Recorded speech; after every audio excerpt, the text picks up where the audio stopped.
একদিন আগে জানিয়ে দিয়েছেন মিডিয়ার হত্যাকাণ্ড নিয়ে কোনো কমিশন হচ্ছে না। 2 দিন আগে আমার সব শেষ ইউটিউবের যে ভিডিও সেখানে বলেছিলাম এবং চ্যালেঞ্জ দিয়ে বলেছিলাম যে মিডিয়ার হত্যাকাণ্ড নিয়ে কোনো কমিশন হচ্ছে না। আমি আগে জানলাম কিভাবে? যারা জানিয়েছে তারাই জানিয়েছে যে সামনে অবস্থা খুব ভয়াবহ।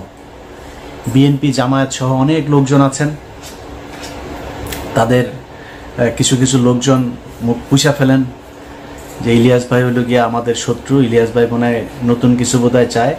আমরা নতুন কিছু চাই না, আমরা এই দেশে নির্বাচিত সরকারই চাই। কিন্তু এই সরকারের কাছে আমাদের কিছু চাওয়া ছিল, সেই চাওয়াগুলো পূরণ যে হবে না সেটা কবে জানলাম? বিডিআর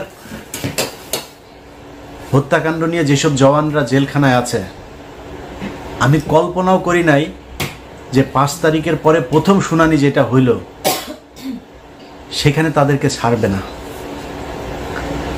কিন্তু ছাড়া হয় নাই। কেন ছাড়া হয় নাই? এটা আমাকে প্রচণ্ড রকমের অবাক করেছে। তারপর থেকে কিন্তু আমি এই আসিফ নজরুলদের আপনার করা শুরু করেছে। কারণ কি, খবর তো আছে যে বিডিআরের এই যে জওয়ান, এই বিডিআর জওয়ানদেরকে তারা ছাড়বে না। কারণ এদের কাছে অনেক তথ্য আছে, যেই তথ্য তারা বের করতে চায় না। 5 তারিখ থেকে আজ পর্যন্ত এর মাঝখানে 2 জন জওয়ানকে মারা হয়েছে। সামনে 9 তারিখে একটা শুনানি আছে, জামিন শুনানি, 4 নম্বর শুনানি 5 তারিখের পরে। 3টা শুনানির ভেতরে যে ছাত্র নেতারা আছেন, সমন্বয়করা, তাদেরকেও আমি বলেছি যে ওদের শুনানির দিন যাবেন। সব শেষ শুনানিতেও তাদেরকে খুব অনুরোধ করেছিলাম যাবেন, কেউ যায় নাই, কোনো মিডিয়াও যায় না, তাদেরকে না করে দেওয়া হয় এইসব বেশি আলোচনায় না আনতে। 9 তারিখে আরেকটা আছে। আমি প্রথম যেদিন দেখলাম যে এরা কেউ যায় না, সব শেষ তাদেরকে অনুরোধ করলাম, হাসনাত সহ সবাইকে অনুরোধ করলাম যে ভাই একটু যায়েন ওদের এটার ব্যাপারে, ওরা এখানে পরিবারগুলো থাকবে। সেই পরিবারগুলো দেশের বিভিন্ন জায়গা থেকে আসলো, কেউ গেল না। জামিন হয় না, একটার পর 3টা শুনানি গেল, 4 নম্বর শুনানি। বিডিআর হত্যাকাণ্ডের বিচার যদি হয় তাহলে এই দেশে অনেক কিছু পরিষ্কার হয়ে যাবে। এই কারণে বিডিআর হত্যাকাণ্ড নিয়ে তারা বিচার করবে না। আপনাদের মনে আছে বিএনপির পিন্টু ভাইকে জেলখানায় স্বাভাবিক মৃত্যু হয় নাই, তাকে মেরে ফেলা হয়েছে। কারণ পিন্টু ভাইকে যদি বাঁচিয়ে রাখতো তাহলে পিলখানা হত্যাকাণ্ড নিয়ে অনেক ঘটনা বের হয়ে যাইত, এই কারণে তাকে মারা হয়েছে। এখন এই যে বিডিআরের যারা সৈনিক আছে, আমার কাছে কেউ কিছু বলে না, কিন্তু আমার ধারণা, ধরেন সব শেষ এখানে যেই এই শুনানির পরের যে মাঝখানের যে সময়টা, এই সময়ের ভেতরে তারা একটা পরিকল্পনা করতে পারে। যেহেতু এটা নিয়ে অনেক আলোচনা হচ্ছে, আমরা এখান থেকে কয়েকজন সৈনিক ছাড়বো, সবাইকে ছাড়বে না।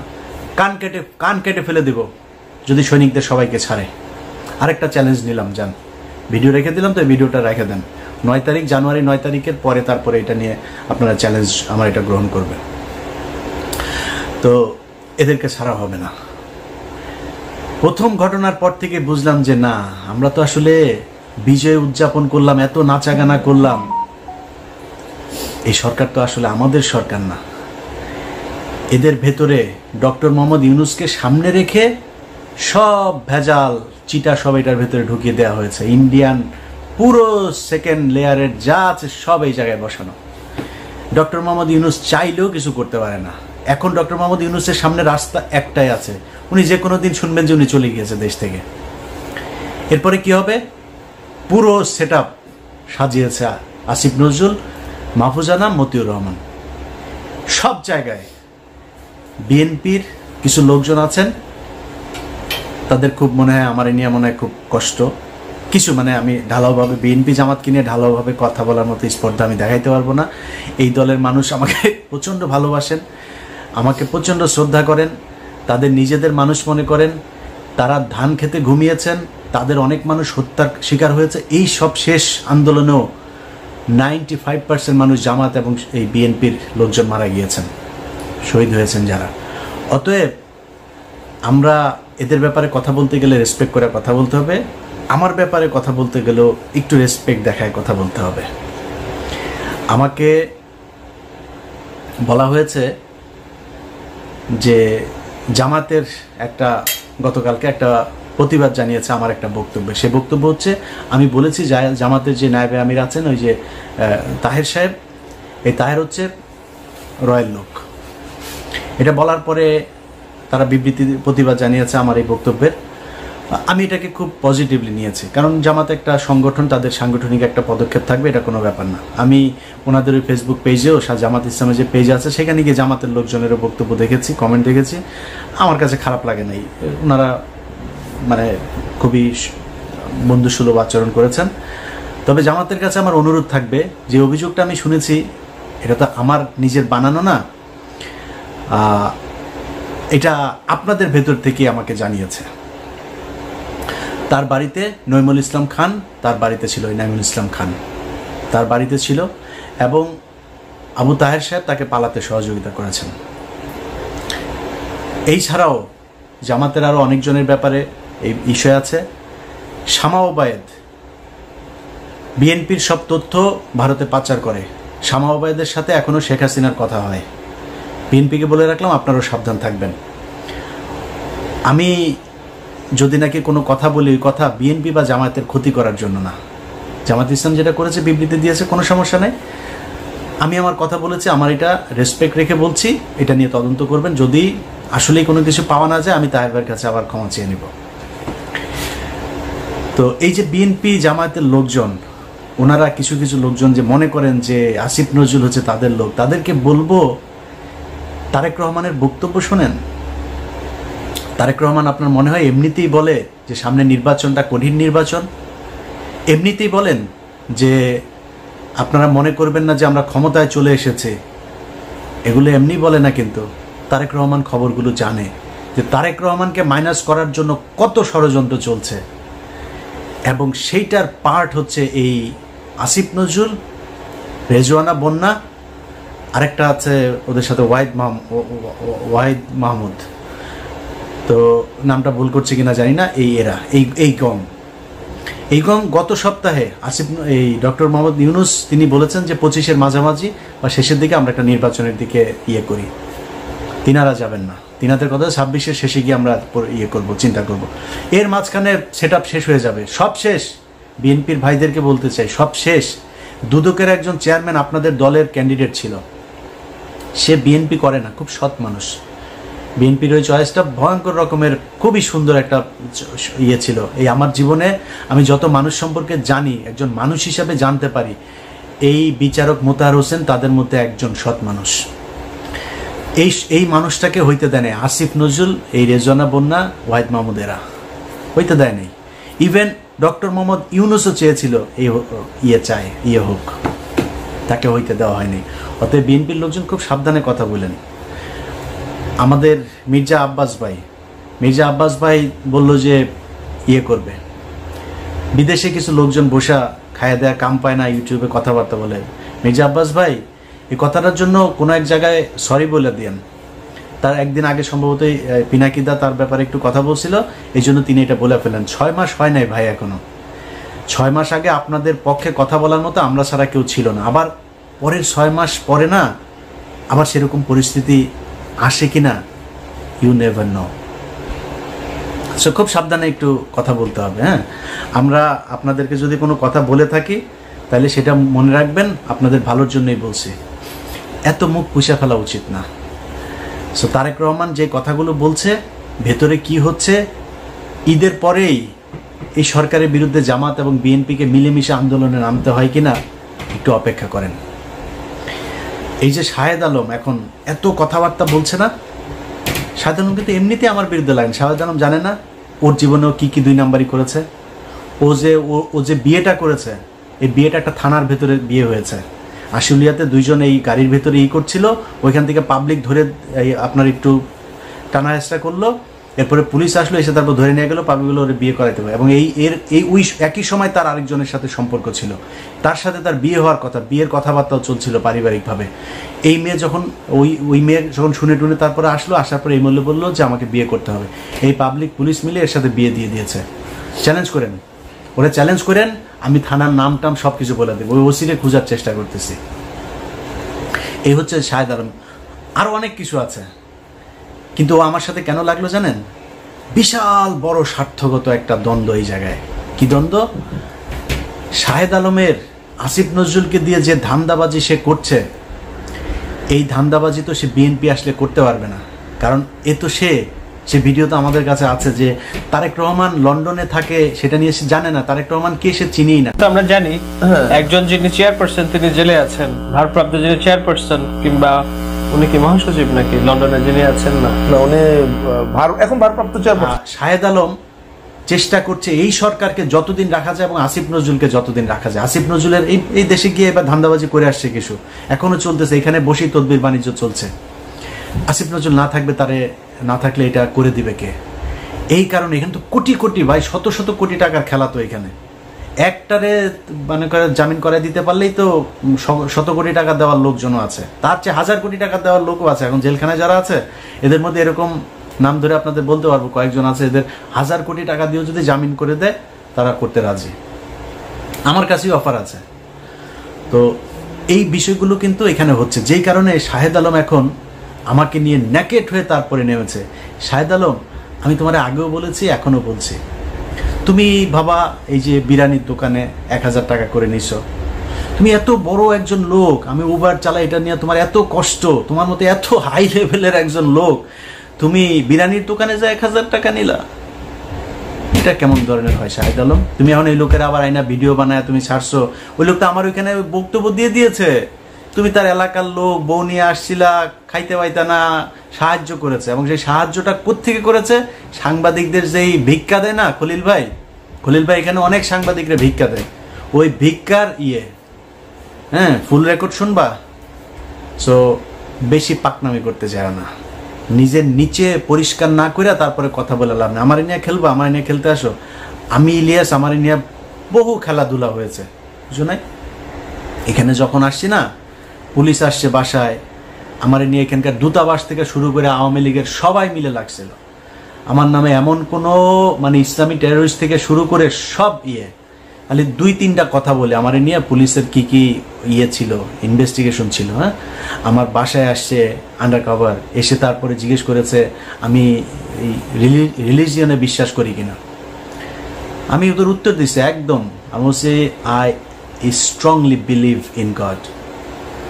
আমি নামাজ পড়ি কিনা, কোন মসজিদে যাই, কত অফেন যাই মসজিদে, কোন মসজিদে যাই, এই কোশ্চেন।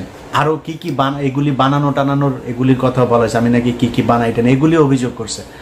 তো অফিসাররা আমি শেষ পর্যন্ত যা বললাম, অফিসার আমার ইউটিউব চ্যানেলটা একটু দেখলো যে তুমি এরকম মেয়েদের নিয়ে নাকি তুমি বাজে কথা বলছো, এই সেই। তখন আমি বললাম হ্যাঁ, এই সাংবাদিক মেয়েরা আমার নিয়ে উল্টাপাল্টা কথা বলছে। কে সে? বলছে এই যে একটা টেলিভিশন, বেসরকারি টেলিভিশনের সাংবাদিক বাংলাদেশে, তারা আমার নিয়ে ক্রিটিসাইজ করে, আই ক্রিটিসাইজ দেম ব্যাক, এগুলি বলছি, সবই তারা জানাই দিচ্ছে। জানার পরে ওকে সে আমার কার্ড দিছে, কার্ড দিয়ে বললো যে কল মি, আমি 24/7 অ্যাভেলেবেল, তোমার যখন ইচ্ছা কল দিও। এরকম আরও অনেক তদন্ত হয়েছে ইলিয়াসের নিয়ে। আমার গ্রিন কার্ড পাওয়ার কথা আরও অন্তত 5 বছর আগে, সেই গ্রিন কার্ড মানে আমার কেসে অ্যাপ্রুভ হয়েছে আজ থেকে 1.5 মাস আগে। সো গ্রিন কার্ড আরও কয়দিন লাগবে জানি না, কিন্তু এই গ্রিন কার্ড পাইতে পারতাম বহু আগে। যখন এখানে 2016 সালে আসছে না, সেই 16 সালে শাহেদ আলম তুমি যেরকম 2 নাম্বারই ভণ্ডামি করে এখানে কাগজ নিছো না, ইলিয়াস চাইলে 16 সালে ওই ভণ্ডামি করতে পারতো। আমারে গণজাগরণ মঞ্চের বানাইতে বলছে আমার লয়ার, যে আপনি গণজাগরণ মঞ্চে, তখন 2016 সাল, সবাই এটা দিয়ে কাগজ বানাচ্ছিল, যে অ্যাপ্লাই করছিল তাকেই কাগজ দিয়ে দিচ্ছিল। আমি আর এটারে করি নাই। কেন করি না জানিস? কারণ ওইখানে যায়া লিখতে হইতো, আমার লয়ার আমার বলতেছিল যে খালি তোমার নাম চেঞ্জ করে দিলে হবে, একই ঘটনা সবাই দিয়ে দিচ্ছে, কেস হয়ে যাচ্ছে। যে বাংলাদেশের ফান্ডামেন্টালিস্ট যারা আছে তারা মানুষের ধরে ধরে জবাই করছে, ওই যে অভিজিৎ হত্যাকাণ্ড হইলো তখন এরা জবাই করছে।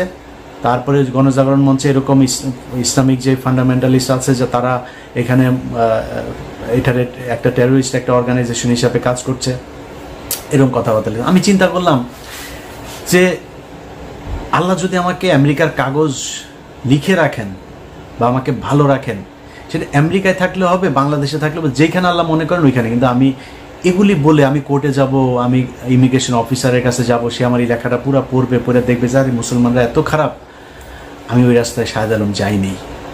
কি বলতে চাচ্ছি সেটা তুমি খুব ভালো করে বুঝতে পারছো। অতএব ওই কাগজ আমি নেই। আর এরপরে এখানে এই যে উবার চালায় খাইটা এগুলি বলে পাবলিকরে কি বলদ বানানো যাবে? তোর বাসায় মহিলা মানুষ যে কটা আছে সব কটা প্রেগনেন্ট হয়ে যাওয়ার কথা, যেই গালি পোলাপান তোরে দিচ্ছে, আমার এই গালি দিলে জীবনে কোনোদিন ইউটিউবের সামনে আসতাম না। মানুষের সামনে যায় বলিস তুই হইলে বিশাল জমিদারের নাতি, 1000 টাকা নিয়ে খলিল বিরিয়ানির থেকে খাওয়া লাগে। তুই এত বড় এক ডেভেলপার, তুই ওয়েব ডেভেলপ করিস, তুই প্রমোটার, তুই এখানে প্রমোশনের কাজ করে তারপরে 1000 টাকা তোরে সাংবাদিকদের খয়রাতির থেকে তোরে দেয়। মানুষের বুঝতে সমস্যা আছে, তুই আর ভিডিও দিলেই হবে, খলিল বাইরে হাতে পায়ে ধরে আরেক ভিডিও বার করলেই হবে। শাহেদ আলম সহ যারা যারা এখন কিনা এদেরকে ক্ষমতায় রাখার জন্য চেষ্টা করছে, এটা তাদের স্বার্থের কারণে, দেশের কারণে। শাহেদ আলম এই সে মানুষের কাছে বলে বেড়ায় তার নাকি দেশের বিশাল আকারে অবদান। এ হলো সেই ব্যক্তি 2018 সালে আওয়ামী লীগের কাছ থেকে টাকা পয়সা খেয়ে সব বিভ্রান্তিমূলক কথাবার্তা বলতো, মনে আছে? ইসকনের কাছ থেকে টাকা নিয়ে তারপরে সে এখানে বাড়ি কিনেছে 2টা। ও এখন বলে ওর বউ বলে ইঞ্জিনিয়ার, ওর বউ ইঞ্জিনিয়ার কাজ করে কি এখানে রিসেপশনিস্ট। এত বড় একটা ইঞ্জিনিয়ারকে যা রিসেপশনে বসায় রাখা হয়েছে, ওর বউয়ের টাকা দিয়ে নাকি সব এখানে 2 বাড়ি গাড়ি টাড়ি সব করেছে। আমি ওপেন ডিক্লেয়ার দিয়ে গেলাম, চ্যালেঞ্জ করে গেলাম, শাহেদ আলম তোর সাথে যে কোনো ফোরামে তোর চ্যানেলে আমি বসতে চাই।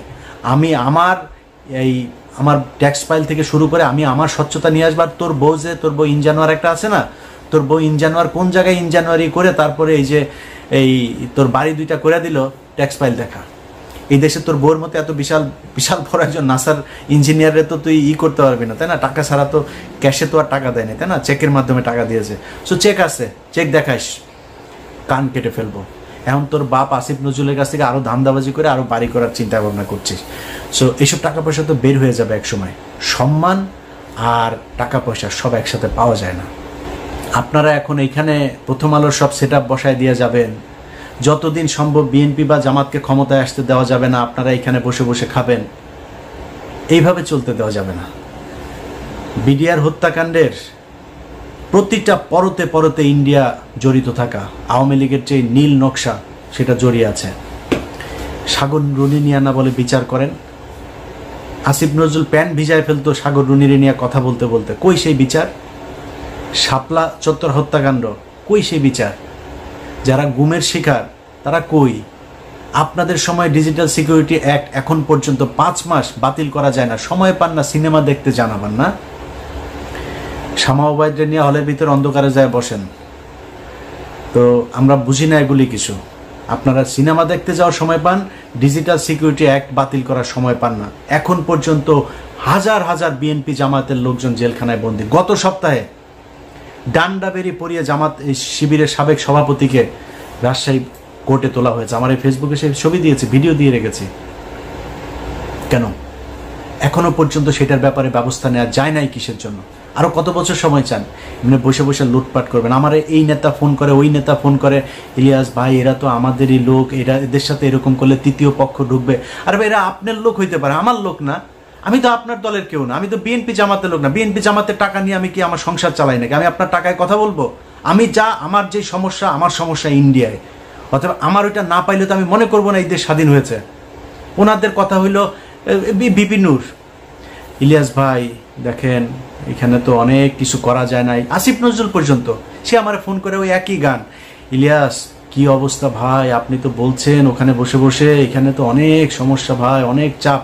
আপনারা এত চাপ নিয়ে কাজ করতে বলছে কে? আসিফ নজরুল, বিপি নুরও একই, আরো কয়েকজন রাজনীতিবিদ একই আলাপ। এদের অনেক চাপ, কাজ করতে পারে না। এত চাপ, মানুষ তো জীবন দিয়েছে এই দেশে, আবার নামবে দরকার হইলে। আপনি বলেন কি করা লাগবে, বলেন, তারা আসবে, আবারও রাস্তায় নামবে, আবারও জীবন দিবে। কোথা থেকে চাপটা আসে, কারা চাপ দেয় বলে দেন। এইভাবে চাপ মনে মনে আপনি চাপ মনে করায় তারপরে সবাই মিলেমিশে ভাগ বাটোয়ারা করে খাবেন, এই জন্য 2000 মানুষ জীবন দেয়নি। অতএব যারা মনে করেন যে আসিফ নজরুল্লাহ তাদের তৃতীয় পক্ষ, সারা অন্য কিছু, আসিফ নজরুল রায় তৃতীয় পক্ষ। তারাই আপনাদেরকে বিএনপি এবং জামায়াতকে মাইনাস করার জন্য, আপনারা মনে করছেন বিএনপির কিছু লোকজনের এই সুবিধা, কি সুবিধা দিয়েছে? গরুর হাট, মাঠ আর ঘাট, এগুলো আপনারা এখন দখল করে খাচ্ছেন, তাই না? তো এটা খেয়েই খুশি। আর কিছু মামলা বাণিজ্য, তদবির বাণিজ্য টাণিজ্য হচ্ছে, ওই জায়গায় এইসব এই 2 নাম্বারই কিছু কাজ, আর কিছু জায়গায় টাদাবাজিও হচ্ছে, এগুলো করে বিএনপি জামায়াত খুশি। কিন্তু এইটা চিন্তা করেন নাই যে আপনাদেরকে দিয়ে এগুলো করিয়ে তারপরে তারা সারা দেশে বোঝানোর চেষ্টা করছে বিএনপি বিশাল চাঁদাবাজ একটা দল, জামাত ইসলাম বিশাল চাঁদাবাজ একটা দল, এরা হচ্ছে গিয়ে এই আওয়ামী লীগের লোকজনকে তারা দিচ্ছে। এই মিডিয়া, সেই মিডিয়া যারা কিনা আপনাদের কথা বলে না, আপনাদের নাম তারেক রহমানের বক্তব্য চালায় না এরা। তারেক রহমানের নাম বলার আগে তাকে খাম্বা টাম্বা এগুলো বলে কথা বলতো, মনে নাই? এই মিডিয়া সেই মিডিয়া একটাও চেঞ্জ করে নাই, সব ওই জায়গাতেই আছে, শুধু সময়ের অপেক্ষায় আছে। সব সেট ঠিক হইলে এই যে চিন্তা করছেন না, সব কিছু চেঞ্জ হয়ে যাবে। এই যে গোয়েন্দা সংস্থা, আপনার কি মনে হয়? মানব জমিন নিউজ করেছে, দেখেছেন গত পরশুদিন কি বলেছে তারা? যে ভারতের পররাষ্ট্র সচিব বাংলাদেশে এসে 1 ঘন্টা কোনো হিসাব ছিল না, এই 1 ঘন্টা তিনি কোথায় ছিলেন? সে 1 ঘন্টা মানব জমিন বলেছে সে সেনাপ্রধানের সাথে ছিল। কেন? ডক্টর ইউনূসকে বাইপাস করে সেনাপ্রধানের সাথে পররাষ্ট্র সচিবের এই বৈঠক কে করিয়ে দিয়েছে? এটা খুঁজে বের করতে হবে। যারা মনে করছেন তৃতীয় পক্ষ, দিন যত যাবে তত বিএনপি এবং জামায়াতের জন্য এই দেশ কঠিন হয়ে দাঁড়াবে। যারা মনে করেন যে না, ওদেরকে আরো সময় দেওয়া উচিত, এই ইলিয়াস ভাই এখন এত এইসব নিয়ে কথা বলার দরকার নাই, আচ্ছা ধরেন দুর্নীতি দমন কমিশন সব শেষ, যেটা বিএনপি চেয়েছিল একজনকে বসতে দেয়নি। পুলিশের ভেতরে আপনি দেখেন ডিএমপি কমিশনার, আইজিপি, কেন বাইরের থেকে আনতে হবে কেন? পুলিশের ভেতরে ডেডিকেটেড ছিল না, ডিপ্রাইভড অফিসার ছিল না, যারা কিনা মনে করেন যে একজন এসপি আছে, ডিআইজি আছে, তারা কি প্রমোশন দিয়ে উঠানো যাইতো না? বাইরের থেকে কেন আনতে হইলো? যারা কিনা প্রথম আলোতে কলাম লিখতো, কেন এছাড়া কেউ ছিল না? বিষয়টা খুব পরিষ্কারভাবে সাদা চোখে দেখতে হবে যে আসিফ নজরুল হঠাৎ করে 3 তারিখে বিশাল আকারে রাস্তায় নেমে একদম ছাত্রদের সাথে হাতে হাত দিয়ে তারপর রাস্তায় নেমে গেল, এই ফারুকি টারুকি এরা হঠাৎ করে রাস্তায় চলে আসলো, কোনো কিছুই এমনিতে হয় নাই। এগুলোর সবগুলোর পেছনে কারণ আছে। এরা কেন এসেছে, কেন এদের সাথে মিলেছে, কিভাবে এরা সরকারে চলে আসলো, কিভাবে উপদেষ্টা হয়ে যাচ্ছে, এগুলো সব হিসেব মেলাইতে হবে। সো বিএনপির যেসব নেতারা আপনার ওই সময় মতো গিয়ে তারপরে আপনাদের সামনে বলবে যে হায় হায় কি করলো ইলিয়াস, আগে যা বলেছিল সেটাই তো ঠিক হইলো, তাদের কিন্তু সমস্যা হবে না। সমস্যা হবে কার জানেন? সমস্যা হবে খালেদা জিয়ার, সমস্যা হবে তারেক রহমানের, সমস্যা হবে আপনারা যারা ধান খেতে কিছুদিন আগে ঘুমাইতেন তাদের। একই রকম জামাতের নেতাদের উপরে আবারও চরম, এই যে ডাক্তার শফিকুর রহমান থেকে শুরু করে ডাক্তার শফিকুল ইসলাম মাসুদ, যারা যারা আছে, কি টর্চার, কি নির্যাতন এদেরকে সহ্য করতে। এখন পর্যন্ত এটিএম আজহার ভাই কেন জেলখানায়, গোলাম পারওয়ার কি কষ্ট সহ্য করেছে, মানে জামিন হয়েছে, জামিন হওয়ার পরে আবার ঢুকিয়ে রেখেছে, পুরো সময়টাই জেলখানায়। কিন্তু কিছু নেতা যাদেরকে নিয়ে আমরা কথা বলি, তাহের মিয়ার তো কিছু হয় নাই, তাহের মিয়ার খুব বেশি কষ্ট সহ্য করা লাগে নাই। এগুলো একটু হিসাব মিলাইতে হবে যে কাদের সাথে এদেরই ছিল। ডক্টর আসিফ নজরুল ঢাকা বিশ্ববিদ্যালয়ের মতো জায়গায় থাকে, ছাত্রলীগ গিয়েও তারা একদিন একটা গুতা দেয় নাই। কারা তাদেরকে মেসেজ দিয়ে রেখেছে যে আসিফ নজরুলকে কিছু বলা যাবে না, একদিন জেলখানায় যাইতে হইল না, এত বড় বড় কথাবার্তা বলেও। আমি এটা নিয়ে ঘাটাঘাটি করতে চাই না। আর কথা হইল যে দেশ স্বাধীন হয়েছে, এখন আমাদের হাতে সময় আছে। আমরা এই সাগররুনি হত্যাকাণ্ড বলেন, শাপলা চত্বরের হত্যাকাণ্ড বলেন, গুম, যারা এখন পর্যন্ত জেলখানায় আছে, বিডিআরের জওয়ান, বিডিআরের অফিসার যাদেরকে হত্যা করা হয়েছে সেটার বিচার, এই সবগুলোর বিচার হইতে হবে। 21শে আগস্ট থেকে শুরু করে উদিচি, ছায়ানট, যেখানে যেখানে বোমা হামলা হয়েছে এগুলোর বিচার হইতে হবে। শুধু বিএনপির লোকজনকে আপনি এখান থেকে মামলা থেকে অব্যাহতি দিবেন ন, এটার তদন্ত হইতে হবে কারা করেছে। তারেক রহমান করে নাই, লুৎফুজ্জামান বাবর করে নাই, তাহলে করেছে কারা? এদের ভেতরে একটা বিশাল আকারের আপনি সবটা যদি চিন্তা করেন না, দেখবেন ইন্ডিয়ার জায়গাগুলোতে হাত দেওয়া হচ্ছে না। আপনি দেখেন বিডিআরের জওয়ান, তাদেরকে ছাড়া হচ্ছে না। লুৎফুজ্জামান বাবর, গিয়াসউদ্দিন আল মামুনকে কিন্তু ছেড়ে দেওয়া হয়েছে, লুৎফুজ্জামান বাবরকে ছাড়া হচ্ছে না। ডিজিএফআইয়ের আপনার সাবেক যেই কর্মকর্তা রেজ্জাকুল হায়দারকে ছাড়া হচ্ছে না, কিন্তু আব্দুর রহিম, ওনাকে কিন্তু মেরে ফেলা হয়েছে। এইভাবে যারা যারা এখন পর্যন্ত এদের বিপক্ষে, যাদেরকে দিয়ে ইন্ডিয়ার এইসব জিনিস সব বের হয়ে যাবে, তাদেরকে দেখবেন আস্তে আস্তে মেরে ফেলা হচ্ছে। রাস্তাঘাটেও দেখবেন এখন অনেক দুর্ঘটনায় মানুষ মারা যাচ্ছে।